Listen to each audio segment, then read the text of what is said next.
as you begin to think and act like God thinks, then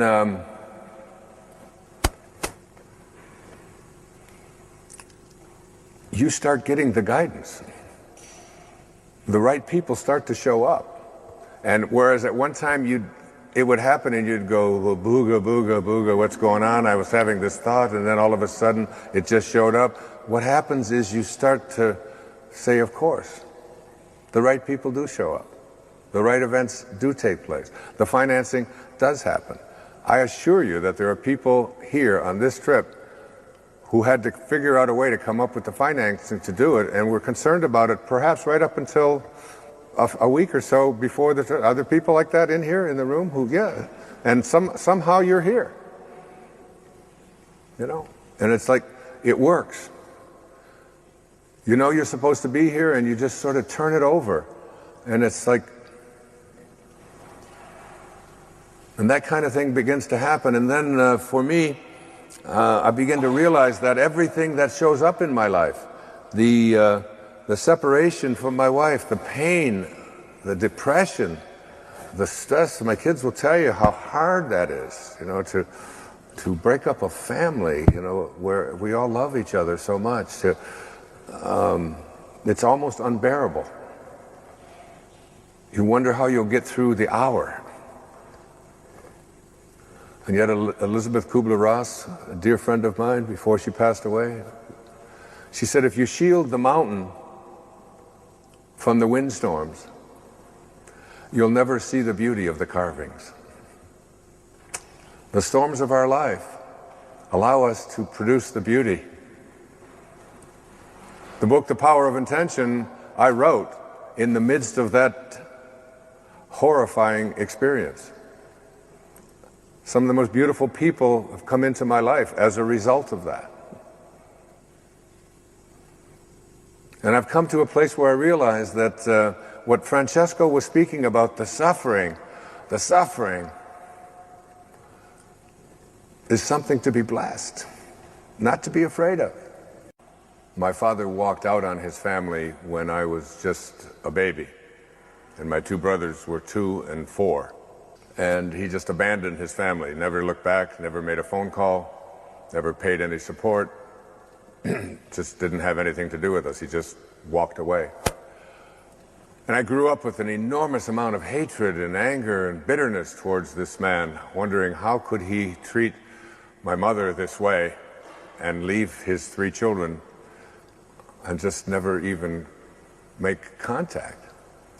And as I grew up, I spent the first 9 years or so of my life in a series of foster homes and orphanages, and then my mother managed to get her family all back together again.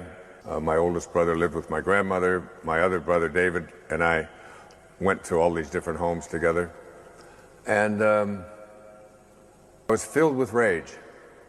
And I look back and I know that there was some very powerful reason for me to go through those. I often say that we all have the parents that we have because they are what we need.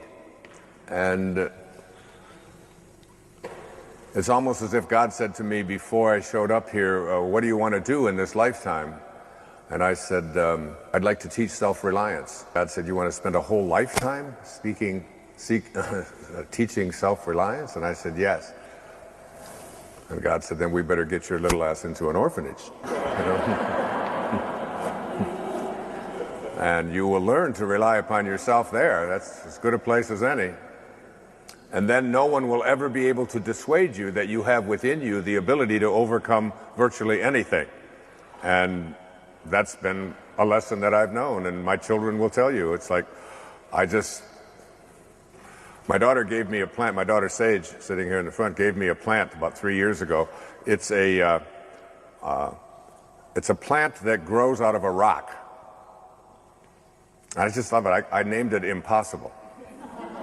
And I just have to water it, and it just keeps growing. And it's just, there's no soil there. It's just growing out of a rock.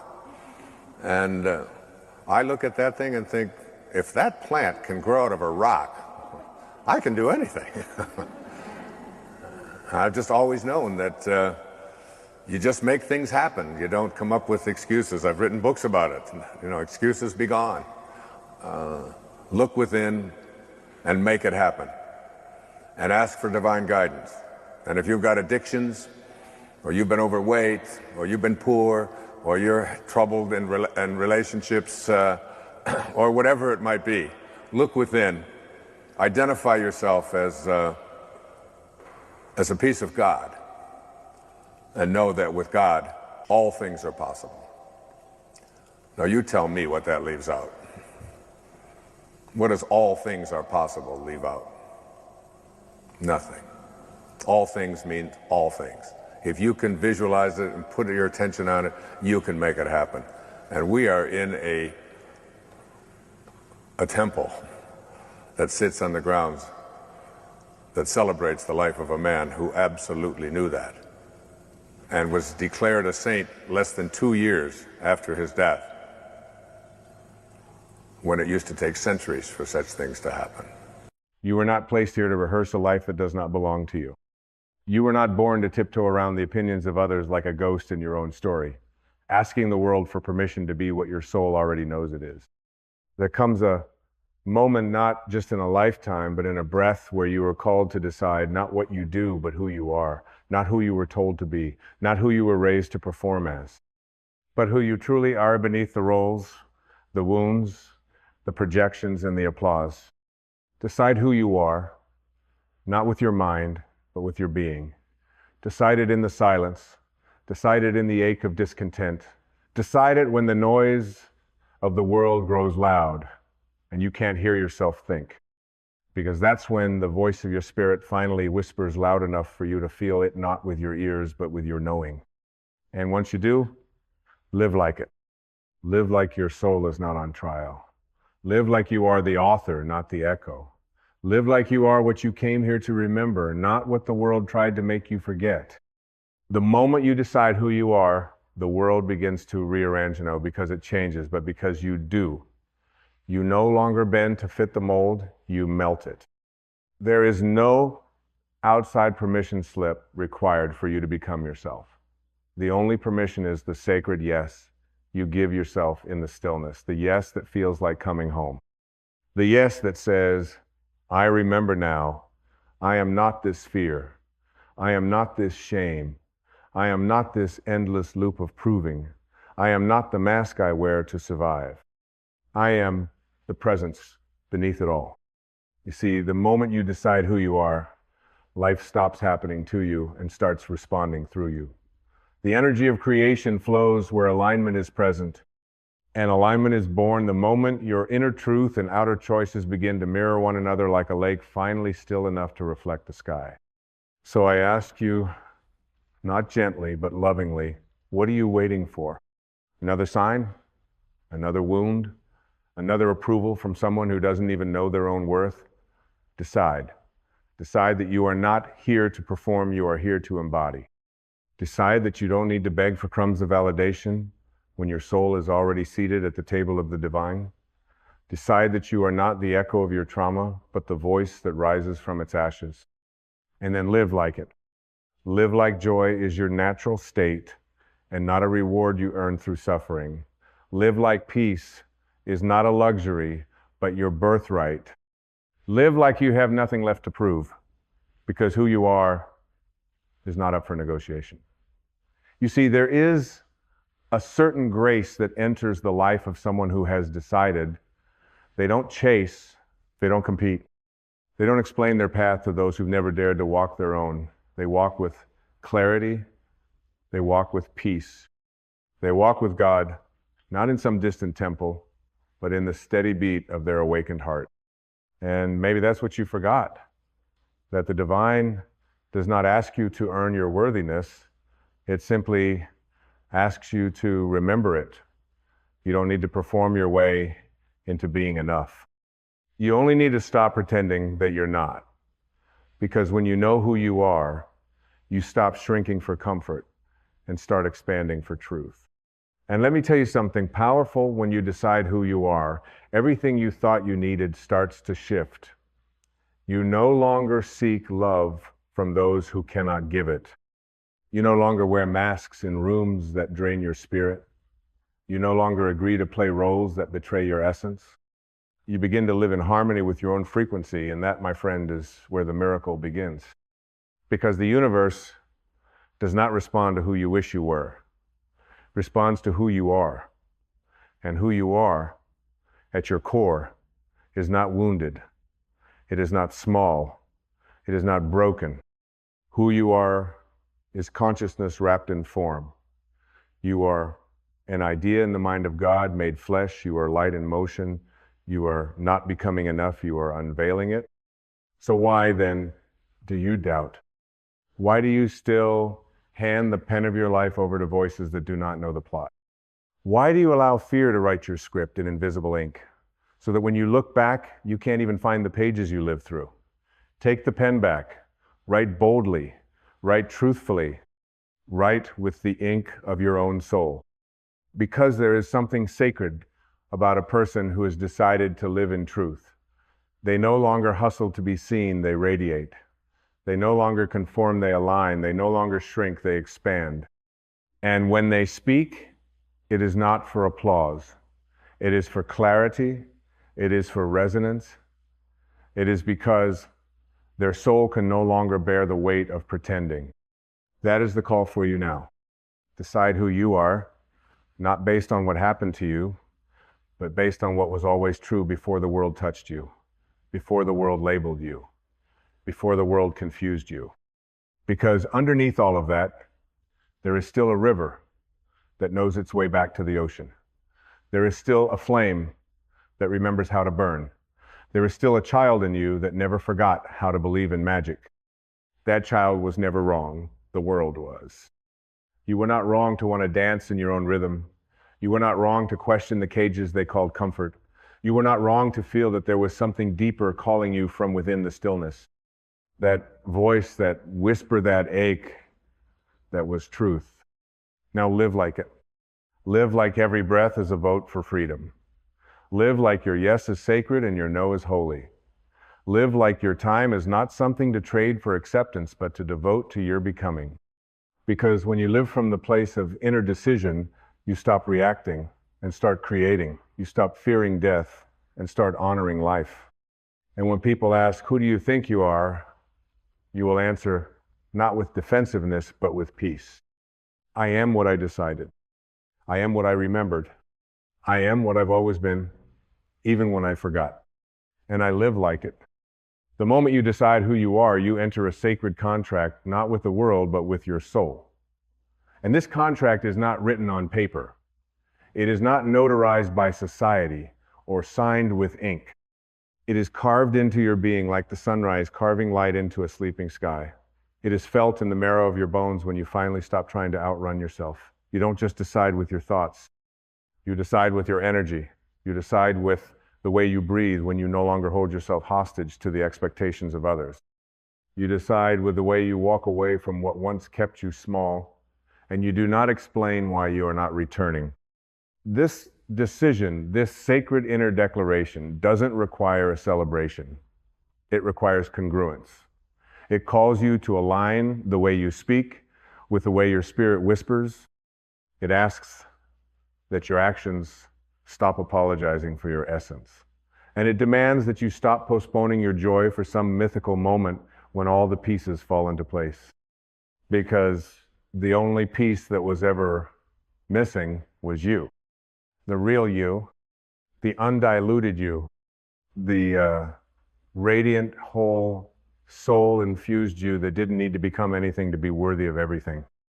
You see, we live in a world that sells us mirrors made of lies. It tells us we must earn love, that we must compete to matter, that we must be someone else to be acceptable. But your soul has never bought into that currency. Your soul speaks in a different language. It doesn't shout, it doesn't bargain, it doesn't manipulate, it waits, it watches. And when you finally sit still long enough to listen not with your ears, but with your being, it says, welcome back, I've been here the whole time.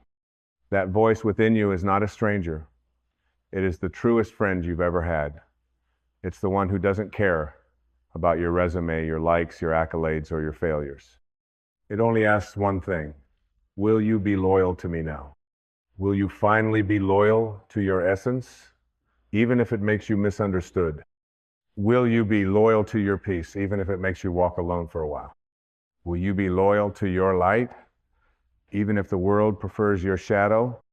Because when you decide who you are, and I mean truly decide, you will lose many things. You will lose the need to be liked. You will lose the craving for external validation. You will lose the habit of shrinking when you feel too powerful. But you will gain something that can never be taken. The unshakable, unbreakable, unmovable knowing that you are living your life, not someone else's version of it. And from that knowing, freedom blooms. A freedom that is not dependent on circumstances, a freedom that is not a result of control, but a surrender to truth. And in that surrender, you don't become passive, you become powerful. Because you are no longer chasing life, you are creating it. Not from desperation, but from clarity. Not from fear, but from purpose. Not from pain, but from presence. This is not a performance. This is a homecoming. And when you come home to yourself, everything that is not yours begins to fall away. The roles, the stories, the personas, the defenses, all of it begins to dissolve like mist under morning light. And in its place rises something ancient, something real, something infinite. You, the you that never needed fixing, the you that was never truly broken, only buried. You were never here to impress. You were here to express. You were never here to hustle your way into worthiness. You were here to embody the worth that was already breathed into you. And that embodiment begins when you stop waiting and start living like the decision has already been made. So decide again, not tomorrow, not when you're ready, now. Decide that you are not a problem to be solved, but a soul to be honored. Decide that your dreams are not optional. They are sacred assignments written into your very DNA. Decide that your presence is not an accident. It is a deliberate act of creation by a source that knows no error. And once you decide, the next step is clear. Live like it. Live like you have remembered something eternal. Live like you have nothing left to hide, only more light to reveal. Live like your breath is a prayer and your walk is a sermon. Live like your yes shapes worlds and your no creates space for miracles. Because it does. And when you live like that, the world begins to shift. Not because the world is different, but because you are. You begin to magnetize everything that resonates with your frequency. You begin to release everything that doesn't, and you stop fearing loss. Because you understand now what is real cannot be taken, and what is taken was never real. You don't chase, you attract. You don't force, you flow. You don't demand, you declare, because you have already decided, and your decision is now the blueprint of your reality. Even the cells in your body begin to realign when you live in truth. Even your heartbeat becomes a song of remembrance. And in that rhythm, you walk not as a seeker, but as one who is already found. So if you've forgotten who you are, this is your remembering. If you've abandoned your truth for safety, this is your return. If you've dimmed your light to belong, this is your rising. You were never meant to be small enough to fit inside someone else's comfort zone. You were never meant to live a life so quiet that your soul fell asleep in it. You were meant to decide to live awake, to walk boldly into the life that only you can live. You are not late. You are not lost. You are not lacking.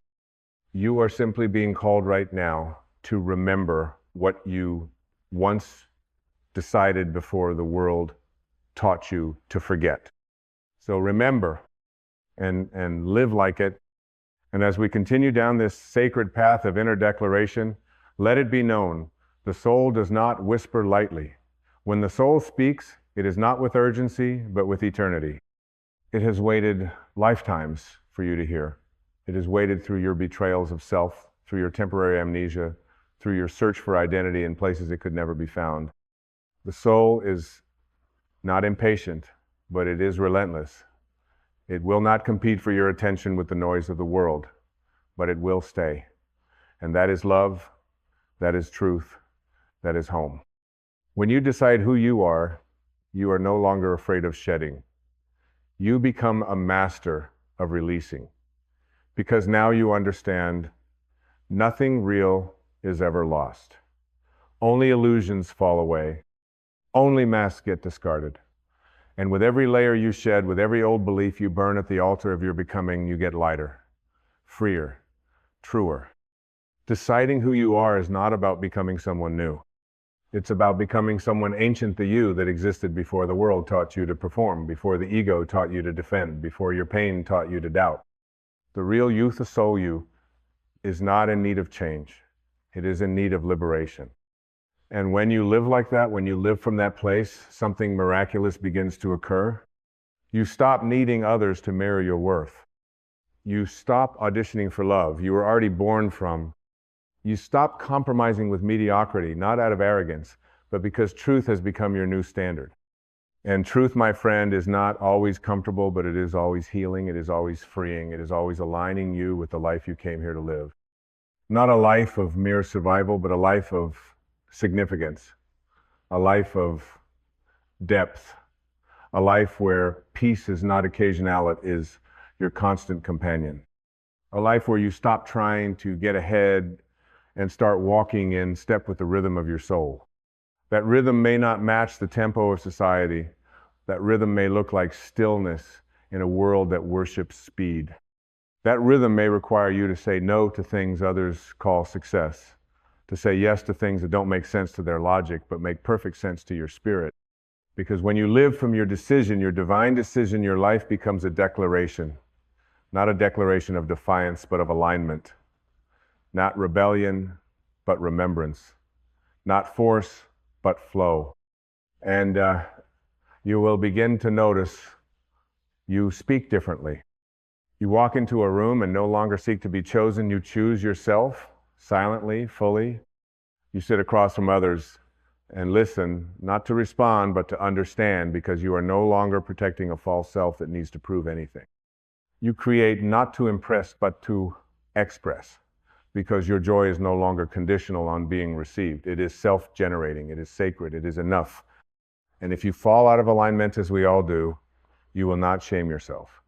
You will return gently, bravely, without drama, because you know now that coming home to yourself is not a one-time event.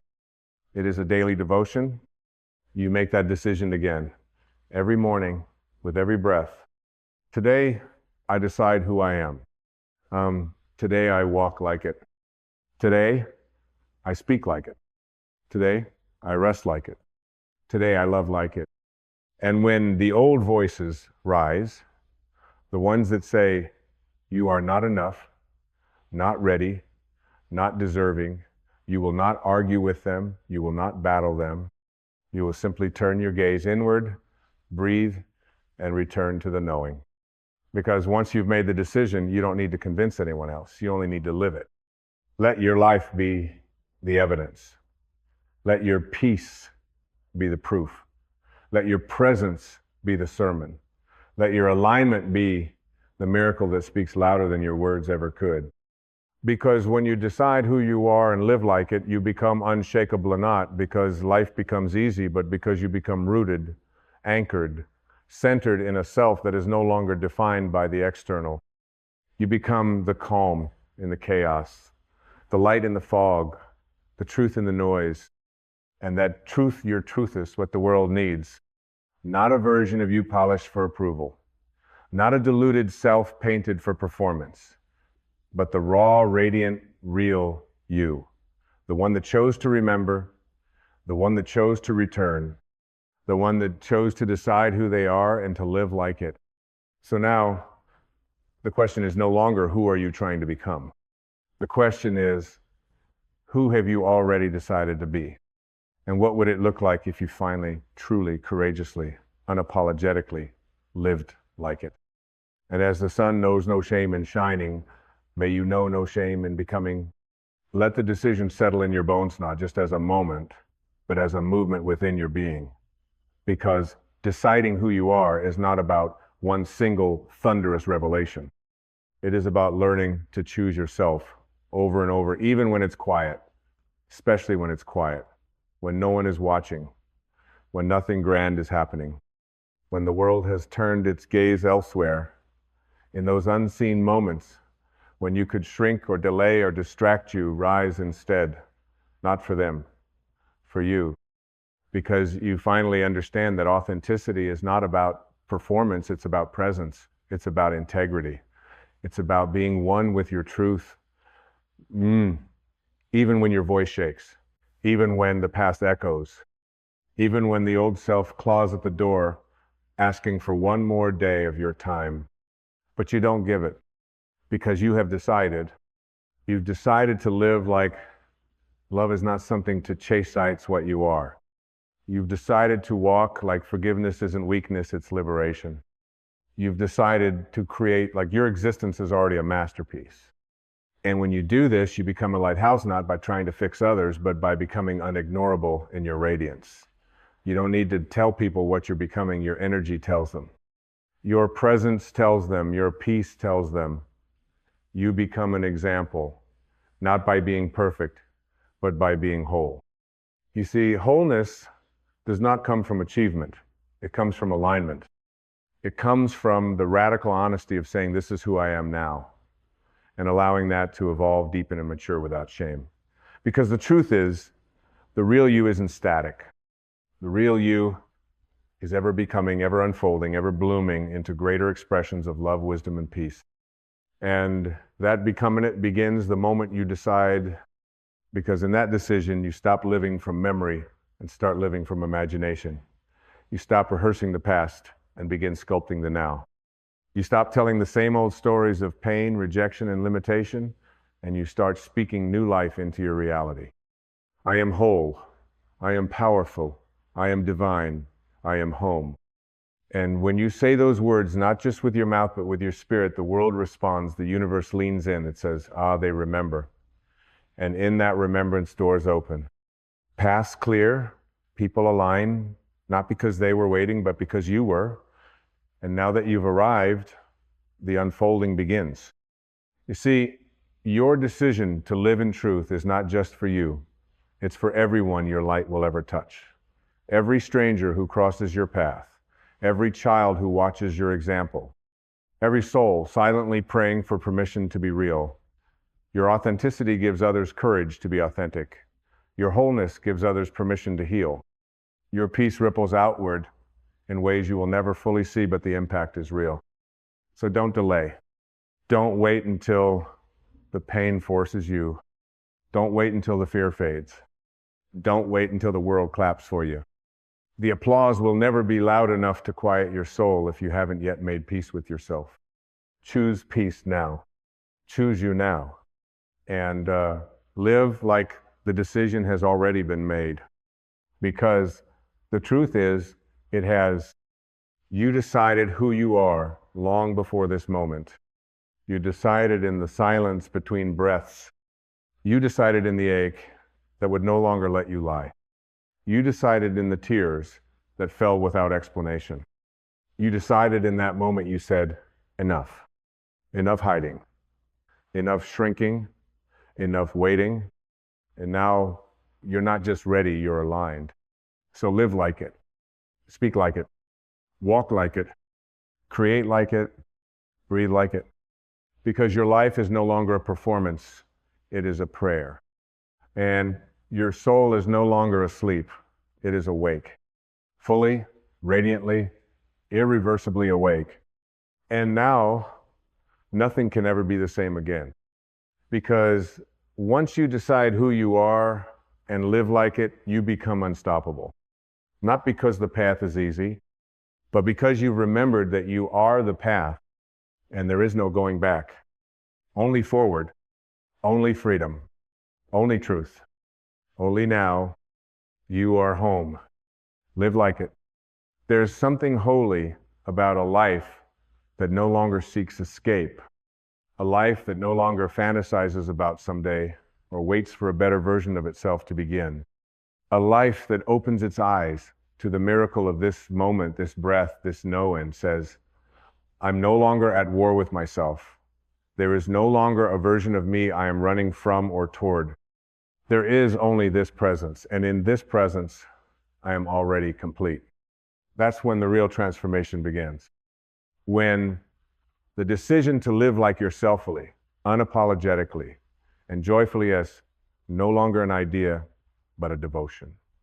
A sacred practice of remembering not once, but moment by moment.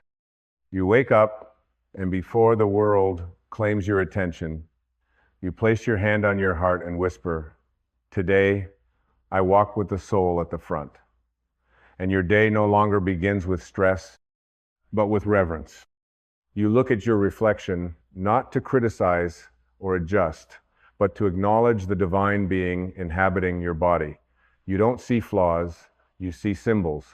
Your eyes, portals, your scars, maps, your skin, a temporary home for something eternal, and something inside you softens. You stop living to fix yourself. You start living to express yourself. Not because you are without wounds, but because you are no longer defined by them. Healing, after all, does not mean erasing the pain. It means walking with it gently until it no longer has authority over your identity. And this is what few are ever taught. You do not have to wait to feel perfect before living truthfully. The decision does not require perfection. It requires honesty, radical, naked, compassionate honesty. The kind that says, yes, I've been hurt, but I am not my hurt. Yes, I've made mistakes, but I am not my past. Yes, I've been lost, but I've always been whole underneath. That honesty is the gateway to grace. And grace, once it touches your life, changes the geometry of everything. Suddenly, you are no longer holding the world together with tension. You are holding yourself together with love. You are no longer walking on eggshells through life. You are dancing barefoot on sacred ground. You are no longer censoring your spirit for the comfort of others. You are channeling your truth like water flowing from a higher mountain. That is what it means to live like you've decided who you are. It means the masks fall off, not because you've grown tired, but because you've grown true. It means the silence inside you becomes louder than the noise around you. It means you stop bargaining with your purpose, and instead, finally, you embody it. You become the message. Not the messenger trying to convince, but the living, breathing embodiment of what it means to be free. And when others see you, when they feel you, they may not know what has changed, but something in their soul will stir. Something in them will say, this is what it looks like when someone remembers. Because that's what you've done, haven't you? You've remembered. You've remembered that peace isn't the absence of conflict, it's the presence of clarity. You've remembered that joy isn't the result of outcomes, it's the natural expression of alignment. You've remembered that power isn't dominance over others, it's presence within yourself. And now, with this remembering, you move differently. You don't rush. You don't strive. You walk with the knowing that everything that is yours is moving toward you because you have finally aligned your being with your becoming. This is not Majichet's law. This is not hope, it's vibration. This is not ambition, it's surrender. Because when you surrender to the truth of who you are, your entire life becomes a ripple of liberation. You liberate your mind from old programming. You liberate your emotions from stagnation. You liberate your nervous system from the chronic grip of survival. You exhale the end in that breath, your soul takes the lead. So take another breath now, not as a routine, but as a revolution. Breathe in the knowing, I am already what I was searching for. Breathe out the lie, I am not enough. Breathe in the truth. My being is my becoming. Breathe out the performance. I have nothing to prove. And in this moment, feel what has always been here. Stillness, warmth, knowing, the gentle but undeniable hum of existence saying, you are on time, you are seen, you are not late, You are life expressing itself in one perfect unfolding form. Let that be enough. Let that be more than enough. Because when you truly decide who you are and live like it, you don't just change your life, you change your relationship with life itself. You no longer experience yourself as separate from the world. You realize you are the world, waking up to itself. The river is not apart from the ocean, it is simply on its way home. And so are you. This is what you were born for. To wake up in the middle of the storm and say, I am not the wind, I am the sky. To rise from the ashes and whisper, I was never the fire, I was the flame behind it. To walk through the world, not to escape it, but to illuminate it. And now, in this very breath, the liberation has already begun. Not because anything outside has changed, but because you have, and that is where all transformation begins. From within. Close the door to the outer world for just a moment. In silence, we awaken. In stillness, we command. You were never meant to beg life for crumbs. You were meant to declare and see the world bow to your declaration. Never complain.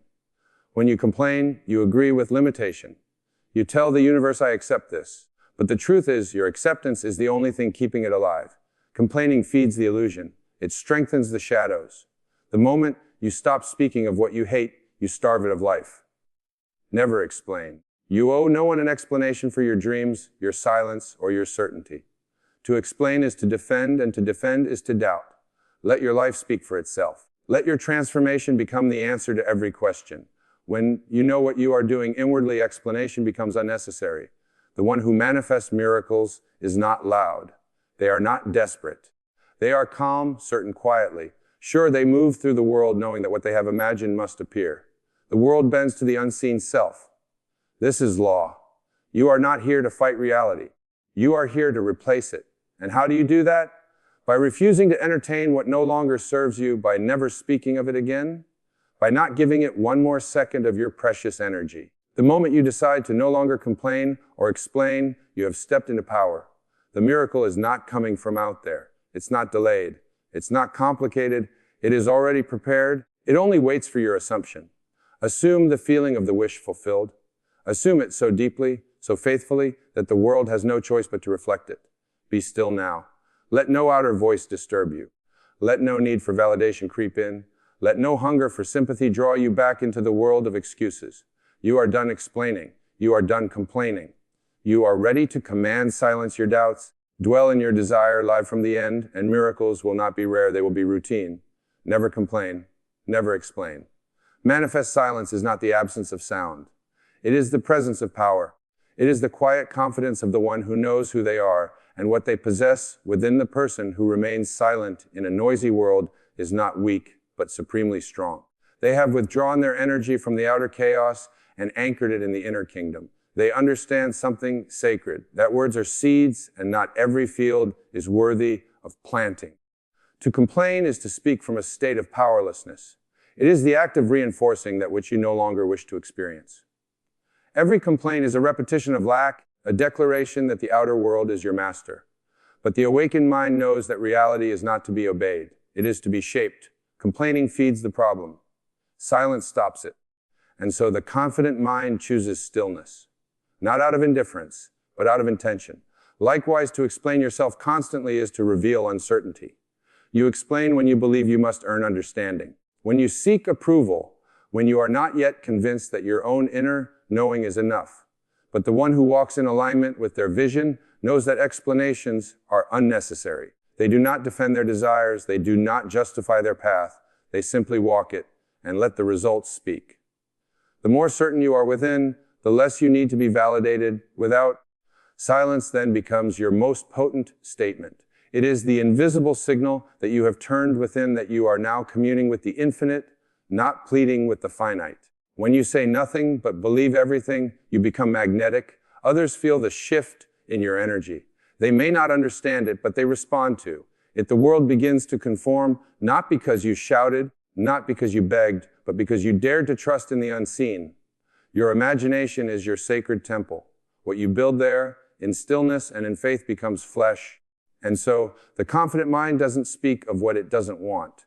It speaks only of what is already done in consciousness, or it remains utterly still, allowing the inner picture to grow in silence, for just as seeds do not sprout when constantly disturbed, manifestations do not flourish when constantly doubted.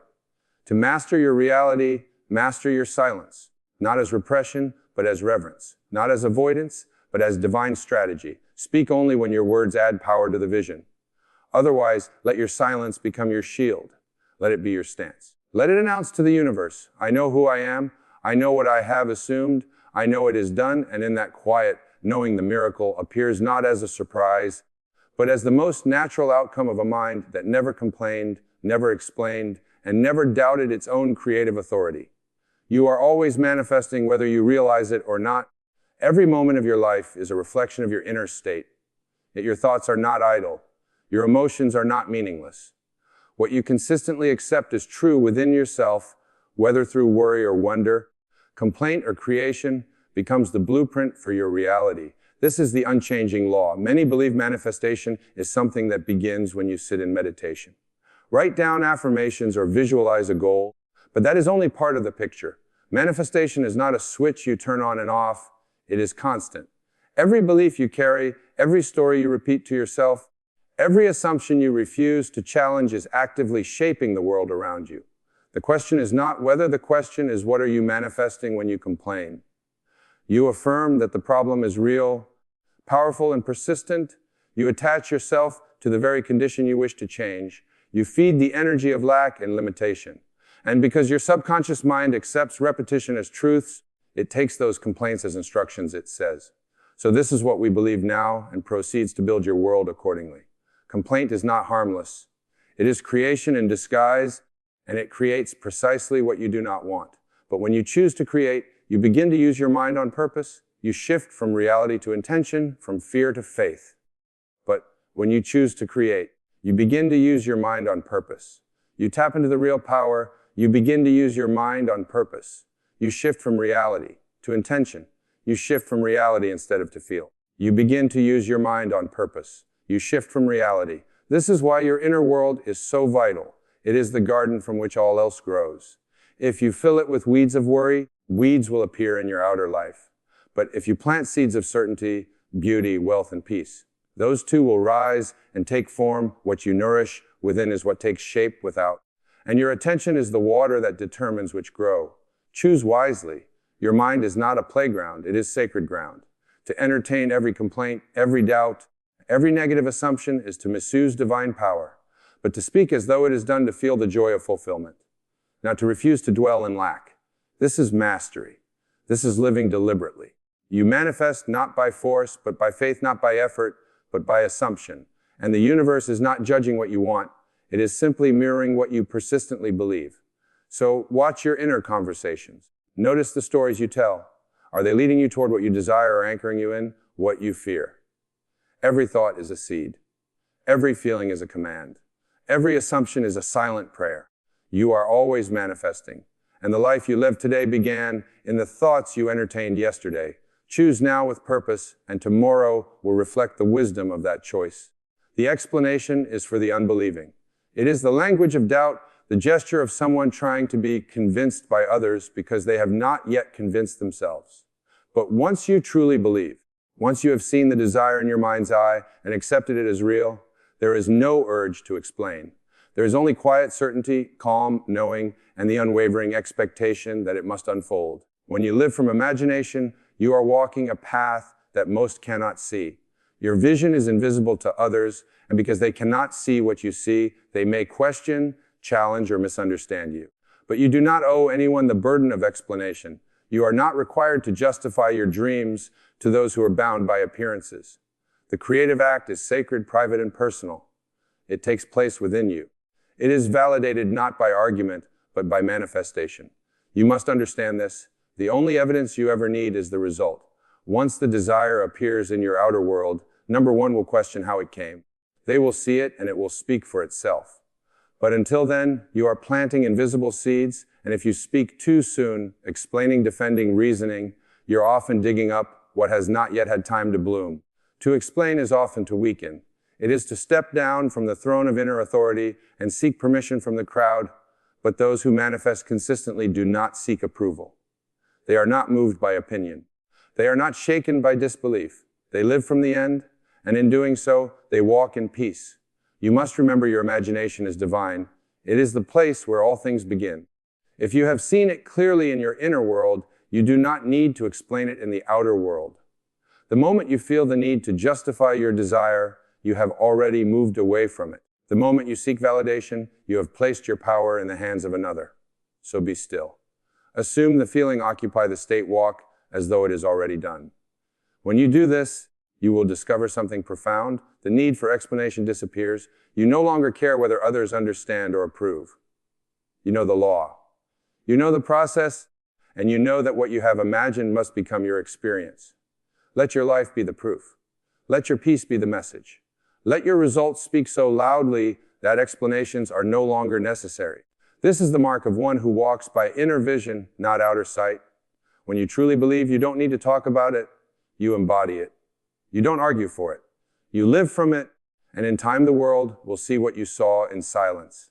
Then and only then will they understand. Until that day, remain unmoved. You owe them nothing but the radiance of your certainty. The more you speak of lack, the more you experience it. Words are not just sounds, they are declarations of belief, expressions of consciousness. When you speak of not having, of what's missing, of what's wrong, you are not merely describing your world, you are shaping it.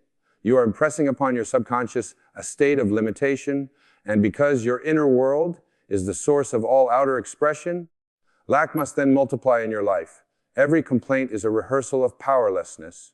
It is a performance of defeat, a confession that you believe something outside of you holds the power. When you complain, you are saying this condition is greater than I am. I am subject to it. I am helpless before it. And though you may not mean it consciously, your subconscious mind hears the message clearly and obeys you. See, the subconscious does not reason. It does not argue. It simply accepts repeated feeling tone thoughts as truth. It mirrors back to you without bias what you dwell upon consistently.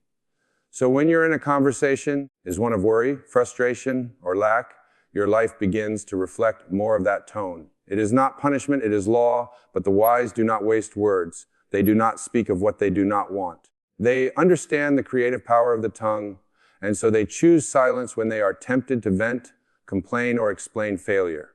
They know that silence in the face of adversity is not denial. It is discipline. It is the refusal to energize a reality that is passing away. Speak only of what you desire. Declare the end from the beginning. Describe your life not as it is, but as it will be, once your desire is fulfilled. Not to convince others, but to align yourself. You are not affirming to beg the universe. You are affirming to remind yourself of the truth that all things are possible and all things are done to you as you believe.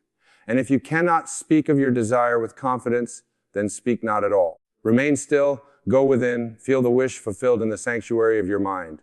Let the silence carry the vibration of certainty. Let your quiet be your strength.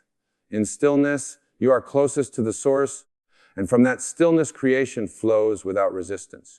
There is power and restraint power in choosing your words with care. Power in knowing when to be silent. For the one who no longer needs to voice their struggle has already left that struggle behind in consciousness. They have moved to the new state, and the old one is already fading. Do not speak of lack. Do not rehearse suffering.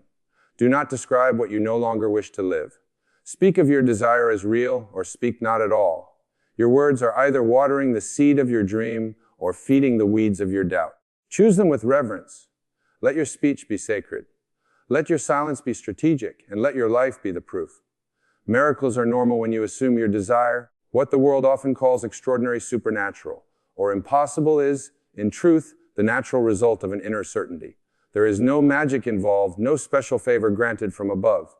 There is only a quiet, unwavering assumption that what you desire is already yours in the world, then reshapes itself to reflect that conviction.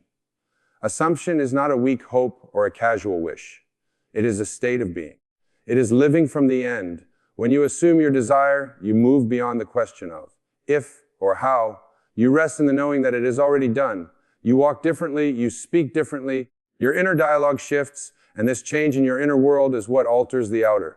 To the one who doubts, the fulfillment of desire seems like a miracle, they say. How did this happen? How is it possible? No. But to the one who understands the law, it is the most natural thing in the world. It could not have happened any other way. The assumption of the wish-fulfilled plants succeed in consciousness, and consciousness, being the only creative power, must bring it forth. There is no effort required in this process, only alignment. The seed does not strive to become the tree, it simply contains within it the knowing of what it is. Likewise, your assumption contains the blueprint of your desire. Once fully accepted, it begins to unfold not because you force it, but because it is already written in the invisible. Most people attempt to manifest by forcing circumstances, chasing opportunities, and trying to control outcomes. The true creation begins within. You do not need to manipulate the world. You only need to occupy the state. When you become one with the feeling of already having what you want, the world must conform. That is law. That is order. What others call a miracle is merely the result of someone dwelling in the right state long enough for the world to catch up. You must understand reality is malleable. It is shaped not by effort, but by consciousness. It reflects back to you your dominant assumptions, those things you accept as true without resistance. So when you assume abundance, abundance flows. When you assume love, love arrives. When you assume healing, healing occurs. And to those around you, it may appear as a miracle, but to you it was simply the natural result of your inner conviction. You are not asking the world to give you something that already exists in another dimension of possibility. You are simply selecting it by assuming it. There is no begging, pleading, or waiting. There is only choosing, aligning, and trusting. So let go of the idea that miracles are rare. Let go of the belief that you must suffer, strive, or earn your desire. Yes, assume your wish is fulfilled. Now walk in that state, feel the relief live from the end, and you will discover that miracles are not exceptions. They are the rules disengaged from the outer command. The inner this is the secret path of all transformation. The world of appearances, the conditions, the circumstances, the facts is not the source of your experience. It is the echo, the shadow, the output picturing of an earlier state of mind. To wrestle with it is to try and change the reflection in the mirror rather than the face itself. It is futile, exhausting, and fruitless. You must turn away from the illusion and direct your gaze inward where all true power lies. The outer world is always late. It is always behind. What you see with your eyes is not the present. It is the past crystallized. The moment you recognize this, you free yourself. You stop reacting. You stop chasing you.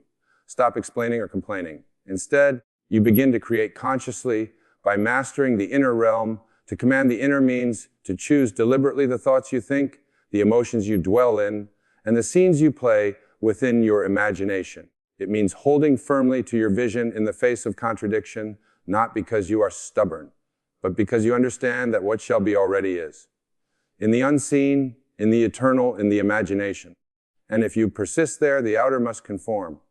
When you invest attention in what shall be, you are not escaping reality. You are creating it. You're moving from the temporary to the permanent, from the visible to the cause. It is not denial of what is, it is transcendence of it. You acknowledge what is happening.